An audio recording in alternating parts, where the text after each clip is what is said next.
আমরা প্রবাসে এসেছি একটি স্বপ্ন নিয়ে, জীবিকা নির্বাচনের আশায়। এই দুনিয়ায় জীবিকা অর্জন করতে গিয়ে কি আমরা আখিরাতকে হারিয়ে ফেলছি না?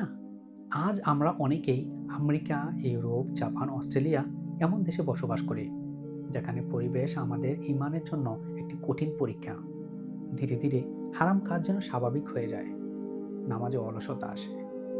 হালাল হারাম পার্থক্য ঝাপসা হয়ে যায়। কিন্তু প্রিয় ভাইয়েরা, একটা কথা আমাদেরকে মনে রাখতে হবে, এই দুনিয়া আমাদের জন্য স্থায়ী ঠিকানা নয়। আমরা এখানে পরীক্ষার জন্য আসছি। রাসূল সাল্লাল্লাহু আলাইহি সাল্লাম বলেন, আমি ওই মুসলমান থেকে মুক্ত যে মুশরিকদের মাঝে বসবাস করে। সুনানে আবু দাউদ হাদিস নাম্বার 2645। এই হাদিসটি আমাদের জন্য সতর্কবার্তা। যদি আমরা এমন পরিবেশে থাকি যেখানে ঈমান রক্ষা করা কঠিন হয়ে যায়, তাহলে আমাদেরকে সতর্ক হতে হবে। তুমি টাকা কামাচ্ছ কিন্তু নামাজও পড়ছো না, তাহলে তুমি কি পেলা? তুমি পরিবারকে সুখ দিচ্ছ কিন্তু নিজের আখিরাত নষ্ট করে ফেলছ, তাহলে তোমার এটা কেমন সফলতা?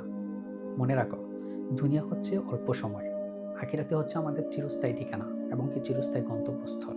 তাই আজ থেকে নিজেকে প্রশ্ন করো, আমি কি আল্লাহর পথে আছি নাকি দুনিয়ার মোহে হারিয়ে যাচ্ছি?